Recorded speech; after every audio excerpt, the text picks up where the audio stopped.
الحمد لله الحمد لله نحمده ونستعينه ونستغفره ونؤمن به ونتوكل عليه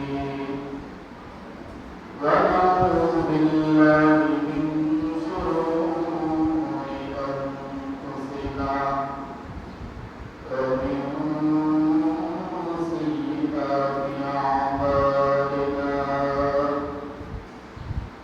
من يهد الله فلا مضل له ومن يضلله فلا هادي له ونشهد أن سيدنا وسندنا ونبينا وحبيب قلوبنا وطبيبنا وطبيب قلوب ربنا ومولانا محمدا عبده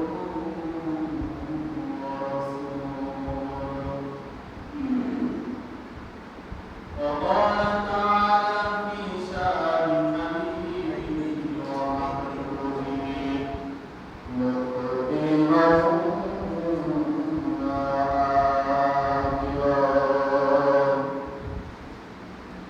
أرسله الله تعالى بالحق بشيرا ونذيرا وداعيا إلى الله بإذنه وسراجا منيرا وقال تعالى في كلامه المجيد وفي القرآن الحميد أعوذ بالله من الشيطان الرجيم بسم الله الرحمن الرحيم لن ينال الله لحومها ولا دماؤها ولكن يناله التقوى منكم كذلك سخرها لكم لتكبروا الله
মুসল্লির সংখ্যা কম হবে। এটা হাদিসে আল্লাহ রাসূল সাল্লাল্লাহু আলাইহি ওয়াসাল্লাম বলে দিয়েছেন। তো আসলে আমরা সেই জামানায় মনে করতেছি এই ভিতরে আল্লাহ তাআলা রব্বুল আলামিন আমাদেরকে তার শরণার্থে স্মরণ করার মতো সুযোগ দিয়েছেন। এই জন্য আরো একবার অন্তর থেকে শুকরিয়া আদায় করি আলহামদুলিল্লাহ। কুরবানি মাসালা গত সপ্তাহে কিছুটা বড় হয়েছিল, এই সপ্তাহে ইনশাআল্লাহ হবে। আরেকটা শুক্রবার আসছে সামনে, আরেকটা ইনশাআল্লাহ শুক্রবার পাবো। এর ভিতরে আমরা মাসালাগুলো জেনে শেষ করব এবং ওর উপর আমল করার চেষ্টা করব ইনশাআল্লাহ। আমরা সকলেই বলি আমিন। নেশাব পরিমাণ মাল, নেশাব পরিমাণ সম্পদ কাকে বলে? আমরা কিন্তু জানি না নেশাব পরিমাণ মানে কি। নেশাব পরিমাণ মানে কি এটা অনেকে বুঝতে পারে। এর মানে ছিল 7.5 ভরি স্বর্ণ, 7.5 ভরি স্বর্ণ এবং 52 ভরি রূপা। 7.5 ভরি স্বর্ণ, 52 ভরি রূপা যদি কারো এত পরিমাণ সম্পদ থাকে তাহলে ওইটাকে বলা হয় নেশাব পরিমাণ মাল, নেশাব পরিমাণ সম্পদ। আমরা দয়া করে সকলে ভালো করে বোঝার চেষ্টা করব। এখন কুরবানি কতদিন হয়? 3 দিন। প্রথম দিন কুরবানি করা হাদিসে আল্লাহ রাসূল সাল্লাল্লাহু আলাইহি ওয়াসাল্লাম বলেছেন সবচেয়ে উত্তম, মানে সবচেয়ে ভালো হয় প্রথম দিন যদি আমরা কুরবানি করতে পারি। অনেকে টাকা পয়সা বা বিভিন্ন সমস্যার কারণে বিপদীত, যে তার কাছে টাকাটা নাই, কুরবানির দ্বিতীয় দিন টাকাটা আসবে, এই জন্য আমি দ্বিতীয় দিন ইনশাআল্লাহ কুরবানি করে দেব। আল্লাহ রহমতে আপনার কুরবানি হয়ে যাবে দ্বিতীয় দিন যদি করেন। এরপর তৃতীয় দিন অনেকের কাছে আবার কুরবানি করার যে টাকাটা, ওই টাকাটা যে আটকে রয়েছে, এখন ওই টাকাটা আস্তে আস্তে তৃতীয় দিন হয়ে যাচ্ছে কুরবানি। প্রথম দিন গেছে, দ্বিতীয় দিন গেছে, তৃতীয় দিন। এই তৃতীয় দিন যদি আপনি তৃতীয় দিন 3টে দিন আপনি টাকাটা পাইছেন, তৃতীয় দিন আপনি টাকাটা পাইছেন, এরপর আপনি কুরবানি করছেন, আলহামদুলিল্লাহ আপনার কুরবানি হয়ে গেছে। এখানে আরো বিভিন্ন মতভেদ মাসালা আছে। যেমন আমাদের সমাজে অধিকাংশ কুরবানি কিভাবে হয়? সমগত, মানে অধিকাংশ লোকেরা কি করে 7 জন ভাগে নেয়, এভাবে 5 জন 3 জন ভাগে নেয়, ভাগে নিয়ে কুরবানি করে। এখানে আপনার লক্ষ্য রাখতে হবে আপনার 7 জন মিলে কুরবানি টাকা আদায় করছেন, ওই টাকাটা তারা সকলেই মিলে একটা গরু কিনছে, একটা মহিষ কিনছে। এখন এখানে আপনাদের লক্ষ্য রাখতে হবে প্রত্যেকের উপরে যে আমি নামাজ পড়ি, তুমি নামাজ পড়ে কিনা, তুমি নামাজ পড়ে কিনা, চতুর্থ নামাজ পড়ে কিনা, এভাবে সপ্তম নামাজ পড়ে। এইভাবে সবার দিকে লক্ষ্য রাখতে হবে যে আমরা যে 7 জন মিলে কুরবানিটা দিচ্ছি, আমরা 7 জন সঠিকভাবে নামাজ আদায় করবেন। যদি হ্যাঁ আপনাদের 7 জনের ভিতরে 7 জন নামাজ আদায় করেন এবং 7 জন টাকা সম্পূর্ণ হালাল, 7 জন টাকা সম্পূর্ণ হালাল, সেক্ষেত্রে আপনার কুরবানি হয়ে যাবে ইনশাআল্লাহ। আর যদি মানে বেশি বাড়তি কিছু না, সংক্ষেপে বলছি, আর যদি 7 জনের ভিতরে একজনেরও একটু দুর্বল থাকে বা উল্টাপাল্টা থাকে টাকার ভিতরে, তাহলে একজনেরও কুরবানি হবে না। 7 জনের ভিতরে যদি একজনের ভুল থাকে তাহলে ওই কুরবানি হবে না, ওই কুরবানি সম্পূর্ণ হারাম হয়ে যাবে। আমরা সকলে আশা করি খেয়াল করতেছি, স্মার্টফোন কিনে আমরা কুরবানি দিচ্ছি, এর ভিতরে 7 দিনের নামাজ পড়তে হবে, ফরজ করতে হবে এবং 700 টাকা হারাম হতে হবে, ব্যাস, তাহলে আপনার কুরবানি ইনশাআল্লাহ হয়ে যাবে। এখন কুরবানির প্রশ্নটা কি? 50,000 টাকা যেই গরুর দাম, 50,000 টাকা যেই গরুর দাম, ওই গরু কোথাও না কোথাও সমস্যা আছে। এখন সেই ক্ষেত্রে ওই ব্যক্তি ওই গরুটা বাজারে বিক্রি করতে গেছে, ওই গরুর শিঙে সমস্যা আছে বা পায়ে সমস্যা আছে বা ওই গরুর ভিতরে কোনো সমস্যা আছে। এখন ওই ব্যক্তি মনে মনে নিয়োগ করছে যে এই গরুটা আমি নিয়ে যাবো, বিক্রি করবো, 50,000 না পাই 40,000 হলেও বিক্রি করবো, 40,000 না পাই 30,000 হলেও বিক্রি করবো, 30,000 না পাই 20,000 হলেও বিক্রি করবো, কারণ আমার এই গরু আর চলে না। এখন আপনি দেখতেছেন যে ওই গরুর শিঙে সমস্যা বা পায়ে সমস্যা বা অন্য কোথাও সমস্যা আছে বা কোথাও যদি আঘাতের দাগ থাকে, তাহলে ওই গরু আপনার কিনতে হবে।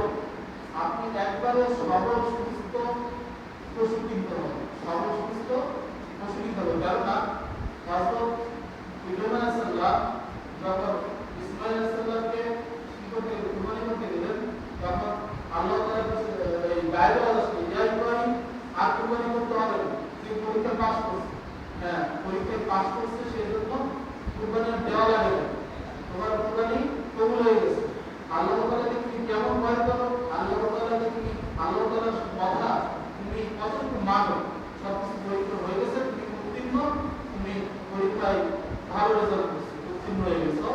তখন দেখতে পাইলো একটা দুম্বা যেটা জান্নাত থেকে বানানো হয়েছিল, ওই দুম্বাটা কিন্তু কি ছিল, শিং ছিল খুবই সুন্দর, আর চোখ ছিল ডাবল ডাবল বড় বড় এবং খুবই সুন্দর স্বাস্থ্যের অধিকার ছিল। এই কারণে আমাদের কোরবানি করার নিয়মটা কি, পশুটা সুস্থ সবল হতে হবে এবং সামনের থেকে ভালো হতে হবে। এখন আমরা ভাগের সময় আবার কি করি, এটা হচ্ছে আরেকটা মশলা, আমরা 7 ভাগ করতেছি বা 5 ভাগ করতেছি, 2 পিস 2 পিস 2 পিস এভাবে 2 পিস করে দিতেছি। এইখানে যদি আমার একটু একজনের কম পড়ে বা একটু একজনের বেশি পড়ে, তাহলে আপনার কুরবানি হবে না, এটা কুরবানি হবে না। এটা কিন্তু খুবই আপনার মানে ভেবেচিন্তে করা লাগবে। কুরবানি এটা আমাদের প্রতি ওয়াজিব। এখন আপনি কুরবানি করবেন না, আপনার কি হবে? আপনি কি কাফের হয়ে যাবেন? আমি যদি কুরবানি না করি আমি কি কাফের হব নাকি গুনাহগার হব? কোনটা হব? আমি যদি কুরবানি না করি আমি গুনাহগার হব, আর আমি যদি নামাজ না পড়ি আমি কাফের হয়ে যাব। তাহলে আমি গুনাহগারের হওয়াটা চাইতে কাফের হওয়াটা খারাপ বেশি না? আচ্ছা, গুনাহগার হওয়ার চাইতে কাফের হওয়াটা খারাপ বেশি না? গুনাহ তো সকলেই করে। এখন কাফের কাদেরকে বলা হয়েছে? যারা নামাজ পড়ে, তাদেরকে বলা হয়েছে কাফের। এখন যারা কুরবানি করবেন তাদের মধ্যে যদি কুরবানি 1 সপ্তাহ আগে হোক 10 দিন আগে হোক আপনারা তওবা করে, দয়া করে তওবা করে অন্তর থেকে তওবা করে আপনারা 5 ওয়াক্ত নামাজ আদায় করবেন, এরপর আপনারা কুরবানিতে অংশগ্রহণ করবেন। আল্লাহ তাআলা রব্বুল আলামিন আমাদের সকলকে তো আলোচনা গ্রহণ করুন। আমি যে আলোচনা হযরত ইব্রাহিম আলাইহিস সালাম ইসমাঈল আলাইহিস সালাম কে নিয়ে যে আলোচনাটা গত সপ্তাহে শেষ করতে পারি না,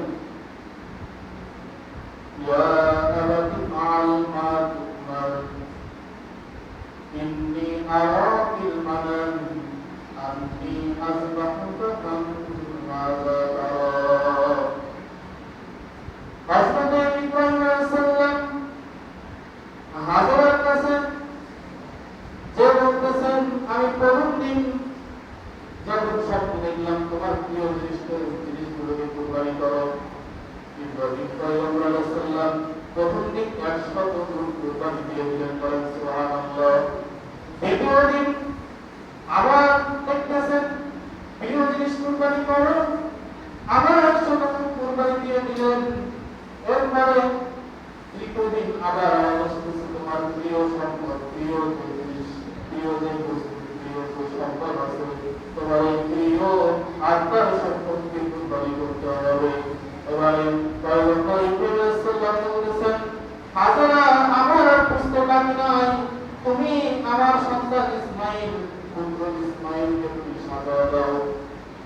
ইসমাঈলকে নিয়ে আমরা রওনা করব বাইরে।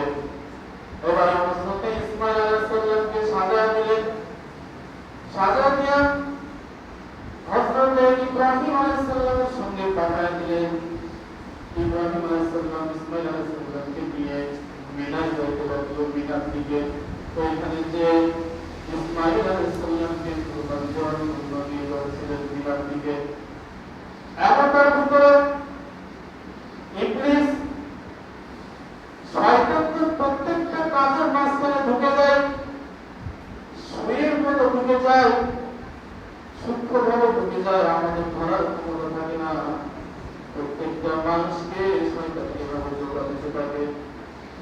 এবারে হযরত ইসমাঈল আলাইহিস সালাম চলে গেলেন বাবার সাথে। এদিকে হাজেরাকে একাকে ইবলিস শয়তান যে বলতে লাগলেন, খুব ভালো একটা শব্দ বেশ করে হাজেরার কাছে যে বলতে লাগলেন, হে হাজেরা, তুমি কি জানো ইব্রাহিম তার সন্তান এবং তোমার সন্তান ইসমাঈলকে কুরবানি দেওয়ার জন্য, তাকে জবাই করার জন্য নিয়ে গেছে। তখন হাজেরা বলতেছেন, ওয়ালাকিন ইউহিব্বুনাহু হাব্বান শাদীদা, না এটা হতে পারে না, কারণ ইব্রাহিম তার সন্তানকে অনেক অন্তর থেকে নিজের চাইতেও বেশি মহব্বত করে। ইসমাঈলকে তিনি জবাই করতে পারেন না। তখন হাজেরা বলতেছেন, তুমি এই খবর কোথা থেকে আনছো? আপনাকে তো ঠিক চিনতে পারলাম না, আপনি এই খবর কোথা থেকে আনছেন? তখন বলতেছেন, আল্লাহ তাআলা রব্বুল আলামিন ইব্রাহিমকে আদেশ করেছেন শব্দের মাধ্যমে, ইয়া আবাতি ফাআল মা তুমার আরাকি মানামি আন্নী আযবাহুকা ফানজুর মাযা তারা। আল্লাহ তাআলা রব্বুল আলামিন নবী ইব্রাহিম পয়গম্বরকে বলেছেন, শব্দের মাধ্যমে আদেশ করেছেন ইসমাঈলকে কুরবানি দেওয়ার জন্য। সেই কারণে তার ইব্রাহিম পয়গম্বর আল্লাহকে খুশি করার জন্য, আল্লাহর আদেশ, আল্লাহর হুকুমকে মান্য করার জন্য তিনি ইসমাঈলকে জবাই করার জন্য নিয়ে গেছেন। তখন হাজেরা বলতেছেন যে এই বিষয় যদি সত্য হয় আর এই বিষয়টা যদি আমি আগে জানতাম, আমি হাজেরা শত ভাবে আমি এই কাজের পিছনে তাদেরকে সাপোর্ট করতাম। সুবহানাল্লাহ। যদি আমাদের পিতা স্বপ্নে দেখত যে তোমার সন্তানকে কুরবানি দেওয়ার জন্য, এখন আমার পিতা আমাকে বলতেছেন তোমাকে কুরবানি করার জন্য, জবাই করার জন্য আল্লাহ তাআলা আদেশ করেছেন, তখন আমরা কি বলতাম? আমরা বলতাম যে না বাবা, আপনি মনে হয় ভুল বলছেন, আমাকে আল্লাহ জবাই করতে বলে না, বলছেন তো আমার ছোট ভাইকে, আপনি তো ভুল বলতেছেন। কিন্তু ইব্রাহিম আলাইহিস সালাম যখন ইসমাঈল সাল্লামকে বললেন, ইসমাঈল আলাইহিস সালাম বললেন, বাবা এই আদেশটা করেছেন কে? বলেন আল্লাহ। তখন ইসমাঈল আলাইহিস সালাম বললেন যে কাজে আমার আল্লাহ খুশি, আমি ইসমাঈল সেই কাজে খুশি, রাজি আছি। বলেন সুবহানাল্লাহ। এবার হযরত ইসমাঈল আলাইহিস সালামকে হাতে একটা জায়গায় নিয়ে শয়তান এবার ইসমাঈলকে ধোঁকা দিতে গেল। ইসমাঈল আলাইহিস সালামের ওই সময় বয়স ছিল 5 থেকে 7 বছর। কতটুকু ছোট একটা বাচ্চাকে যে ধোঁকা দিতে লাগলো যে ইসমাঈল মুরব্বী সেজে গেছে, শয়তান মুরব্বী সেজে যে বলতেছে, ইসমাঈল আল্লাহ তাআলা কুরবানি করার জন্য, তোমাকে জবাই করার জন্য তোমার বাবাকে আদেশ করেছেন। তখন ইসমাঈল আলাইহিস সালাম বলতেছেন, আমাকে যতই কিছু বলো না কেন, কোনো কিছুতেই কাজ হবে না, কারণ আল্লাহ তাআলা যেহেতু বলেছেন সেহেতু আমাকে কুরবানি করলে কোনো সমস্যার সৃষ্টি হবে না।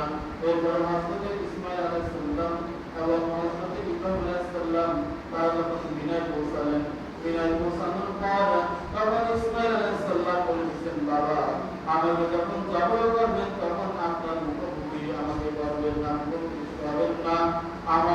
আমাকে ভোট করে শোয়াবেন, ভোট করে সইতে করার পর আমার হাত দুইটা বাঁধবেন, পা দুইটা বেঁধে দিবেন, যাতে আপনার কোনো সমস্যার সৃষ্টি না হয়। আর আমি মৃত্যুর আগে যদি আপনি আমাকে জবর করেন, আমার হাত পা ছাড়া থেকে, তাহলে এই হাত পা কোথাও যদি আপনার গায়ে লেগে যায় তাহলে বেয়াদবি হয়ে যাবে। তাই আমি বেয়াদবি নিয়ে মরতে চাই না। তখন ইব্রাহিম আলাইহিস সালাম পুত্রের কথা শুনে খুশি হয়ে গেলেন। পুত্রের কথা শুনে বুকে জড়িয়ে বললেন, হে আমার সন্তান, তোমার সন্তান দেবে। আমি আল্লাহর কাছে লাখ লাখ শুকরিয়া আদায় করি। এবার হযরত ইসমাঈল আলাইহিস সালামকে প্রস্তুতি নিয়ে তাকে স্মরণ করো। তখন আল্লাহ তাআলা রব্বুল আলামিনের কোরআন থেকে আয়াত আসলো, ফালাম্মা আসলামা ওয়া তাল্লাহু লিল জাবিন। যে ইব্রাহিম ইসমাঈল প্রথম দুইজন কি একমত আছে তোমাদের এই ব্যাপারে? তখন বললেন, হ্যাঁ হ্যাঁ, আমরা একমত আছি। তখন জবাহ করার সময় তখন পিছন থেকে আওয়াজ আসলো, ইয়া ইব্রাহিম قد صدقت الرؤيا। এবং ইসমাঈল আলাইহিস সালাম বলতেছেন, সাতাজিদুনি ইনশাআল্লাহু মিনাস সাবিরিন। আমি ধৈর্যশীল আছি, আপনার কোনো সমস্যা নাই, ব্যবহার করবেন। আর ওই সময় আল্লাহ তাআলা বললেন, ইব্রাহিম, আমি তোমার প্রতি খুশি হয়ে গেছি, আর কুরবানি করা লাগবে না। সুবহানাল্লাহ। কত বড় পরীক্ষা নিচ্ছে আল্লাহ তাআলা। আল্লাহ তাআলা নবীর পরীক্ষা নিচ্ছেন, এই পরীক্ষায় উত্তীর্ণ হয়ে গেছেন। এই জন্য আসলে আমরা যদি ভালো কাজে থাকি, আমরা ভালো কাজ যদি করি, তাহলে আমাদেরকে এরকম পরীক্ষা নিয়ে বিভিন্ন সমস্যার বাধা সৃষ্টি হবে। আমরা এগুলোকে উপেক্ষা করে আমরা এগিয়ে যাবো আল্লাহর পথে, আল্লাহর রাস্তায় এগিয়ে যাবো। পিছনে কত গুণে না করছি, পিছনের কথা বাদ দেন, বাদ দিয়ে আমরা সামনের দিকে এগুলো চেষ্টা করবো। আল্লাহ রাব্বুল আলামিন আমাদের সকলকে কুরবানির আলোচনার উপর আমল করার তৌফিক দান করুন। আমিন।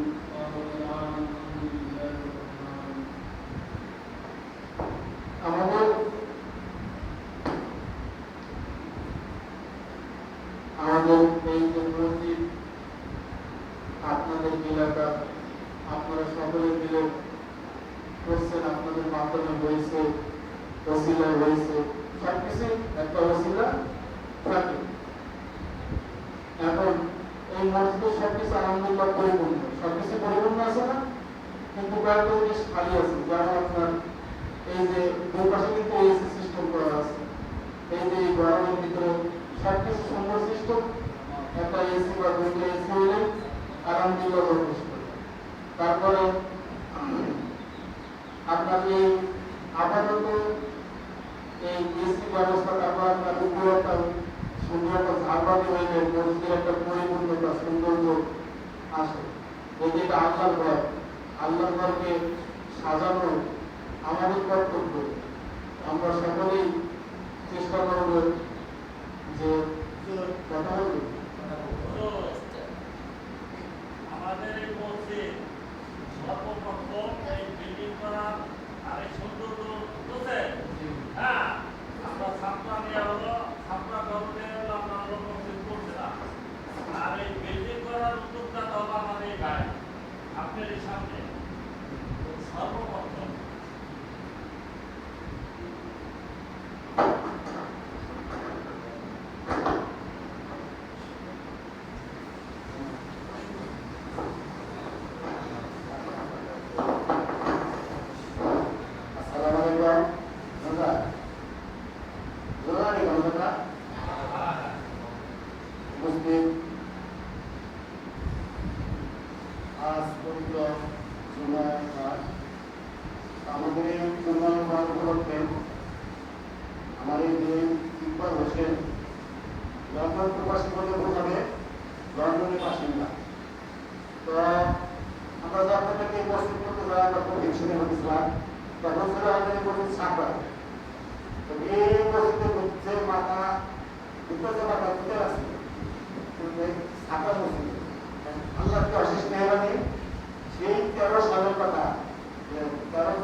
আমরা তার এই টাকা দিয়ে কাজ করছি।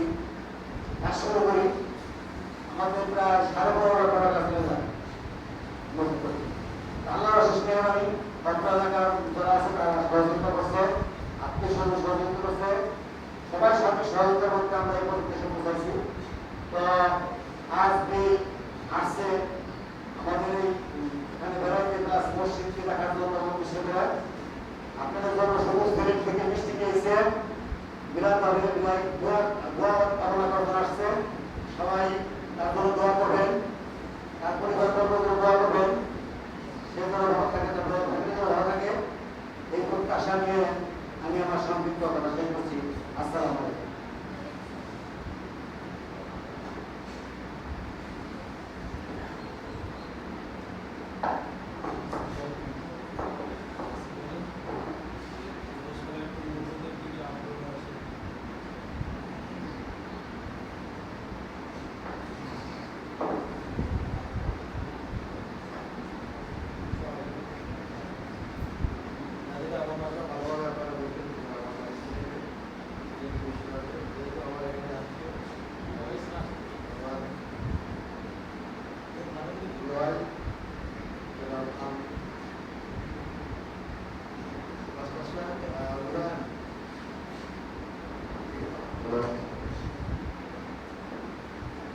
আমার তরফ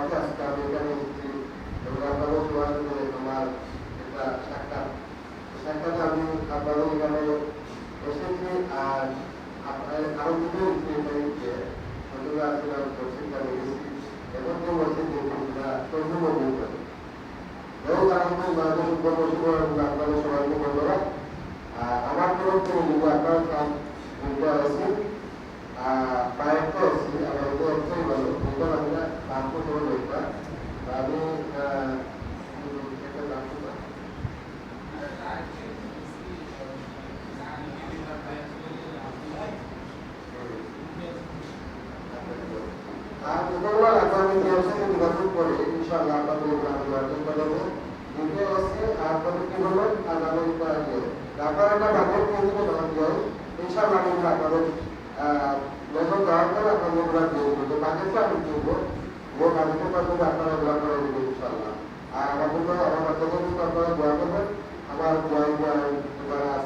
আপনার আছে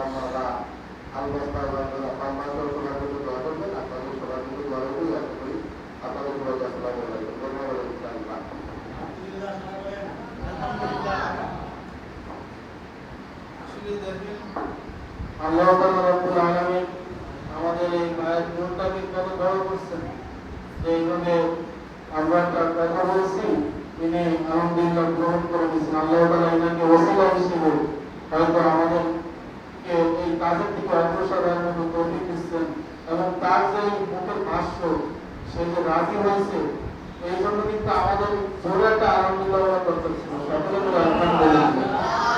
আল্লাহ তাআলা রব্বুল আলামিন আমাদের এই ভাইকে নেক হায়াত দান করুন, সকলে বলে আমিন। আল্লাহ তাআলা রব্বুল আলামিন তার যে বিজনেস ব্যবসা চাকরি তার ভিতরে বরকত দান করুন, সকলে বলে আমিন। তার সকল পরিবার সদস্যের উপর সন্তানদের উপর আল্লাহ তাআলা হৃদয়ে নসিব করুন এবং সঠিক পথ প্রদর্শন করুন, সকলে বলে আমিন। এবং নামাজের পরে আরো দোয়া হবে, আমরা সকলে ইনশাআল্লাহ বলবো। যারা সুন্নাত করি না তারা কাজে